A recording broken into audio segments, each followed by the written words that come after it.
नहमदुहु व नसल्ली अला रसूलिहिल करीम अम्मा बाद फ़ऊज़ु बिल्लाहि मिनश शैतानिर रजीम बिस्मिल्लाहिर रहमानिर रहीम। ख़वातीन व हज़रात, आजकल गर्मी का मौसम है और गर्मी के मौसम में मुख्तलिफ़ किस्म की बीमारियाँ जो है पहले भी हम तज़किरा कर चुके हैं कि ये बीमारियाँ जो हैं ये बढ़ जाती हैं, जिनमें टाइफाइड, मलेरिया वगैरह इस तरह की चीज़ें। लेकिन जो ज़्यादातर मसाइल जन्म लेते हैं आजकल के मौसम के हवाले से अगर मैं बात करूँ, वो है स्किन के हवाले से। और स्किन में खुसूसन फिर ऐसी बीमारियाँ, कुछ तो दायमी बीमारियाँ होती हैं लेकिन कुछ बीमारियाँ ऐसी होती हैं जो कि गर्मी के मौसम में बढ़ जाती हैं, गर्मी से ज़्यादा रिलेटेड होती हैं। सो उनमें जिस्म पर दाने निकलने जो हैं वो बढ़ जाते हैं। अब अगर बात की जाए तो क्या सिर्फ ये गर्म मौसम ही इन चीज़ों की वजह बनता है? क्या सिर्फ गर्म मौसम ही जो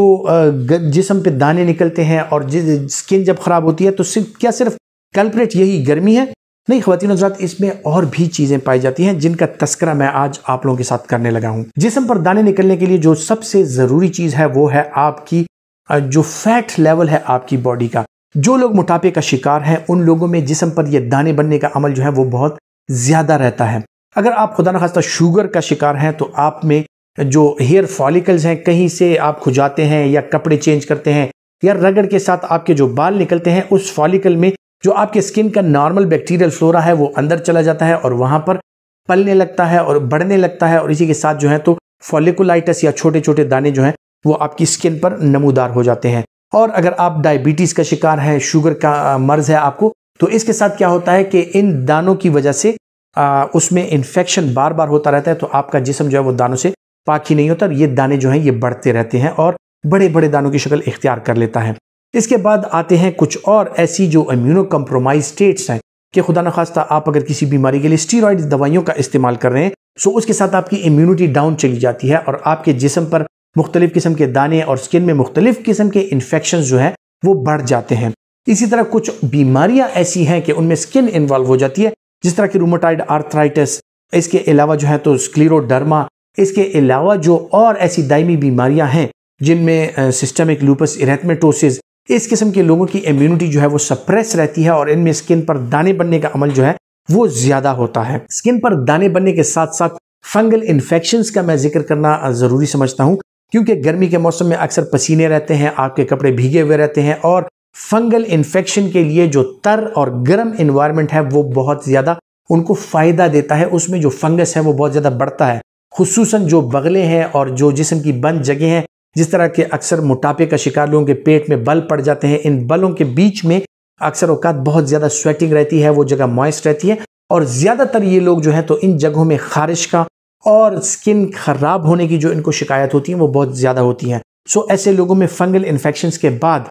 जो स्किन होती है वो ख़राब हो जाती है और उसमें बैक्टीरियल इन्फेक्शन आ सकते हैं और इसी के साथ साथ उसमें जो है तो दाने बनने का अमल जो है वो जारी रहता है। गर्मी का अगर हम जिक्र करें तो गर्मी अगर डायरेक्टली आपके जिस्म पर धूप पड़ती है या बहुत ज़्यादा गर्मी होती है, सो इसकी वजह से आपकी स्किन जो है उसका जो अपर लेयर है वो थिक हो जाती है और साथ ही साथ में जो है तो आपके गर्मी दाने जो हैं वो नमूदार होना शुरू हो जाते हैं और इन्हीं गर्मी दानों को खुजाते हुए आप उनको ज़ख्मी करते हैं और यही ज़ख्मी दाने जो हैं फिर और किस्म के जो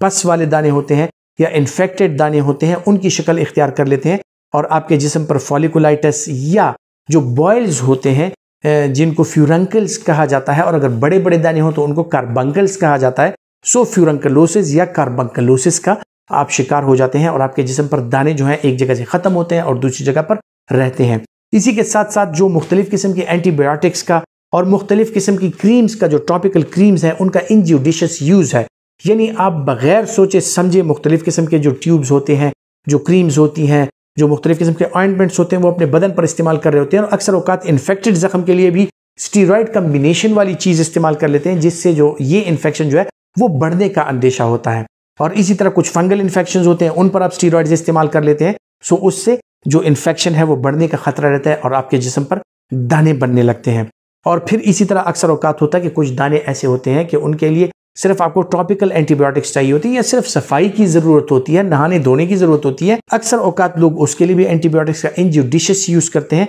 और ये एंटीबायोटिक्स जो है इनको रेजिस्टेंस आ जाती है, ये बैक्टीरिया जो है उन एंटीबायोटिक्स के खिलाफ जो है रेजिस्टेंट हो जाते हैं। तो फिर ये एंटीबायोटिक्स वो दाने अगर आपको निकल भी है तो उस पर असरअंदाज नहीं होते, उस पर इफेक्टिव नहीं रहते, जिसकी वजह से आपके जिस्म पर दाने जो है वो ठीक नहीं रहते। जो सबसे बुनियादी चीज़ है वो है आपके जिस्म की सफाई, आपके स्किन की सफाई। गैर ज़रूरी बाल जो है उसको वक्त पर हटा दिया करें। रोज़ाना जो है इस मौसम में कम से कम 2 या 3 मरतबा आपका नहाना जो है वो आपकी स्किन की सेहत के लिए बेहतरीन है। अगर आप शुगर या ब्लड प्रेशर का शिकार हैं, खुसूसन शुगर के मरीज़, अपने शुगर का ख्याल रखें। और इसी तरह जो आप अगर कोई दवाइयाँ ले रहे हैं, दायमी तौर पे स्टीरॉइड्स वगैरह का इस्तेमाल कर रहे हैं, या कोई दायमी बीमारियाँ जिस तरह रूमेटॉइड आर्थराइटिस, SLE का शिकार है, तो अपने डॉक्टर से बर वक्त और वक्तन फ़वक्तन एपिसोडिकली अपना मुआयना कराते रहें, ताकि खुदा न खास्ता आप में अगर कोई पेचीदगी हो तो उसका बर वक्त इलाज और तशखीस हो सके। ख़वातीन हज़रात, तो उम्मीद करता हूँ कि ये मालूमात आपके लिए फ़ायदेमंद साबित होंगी,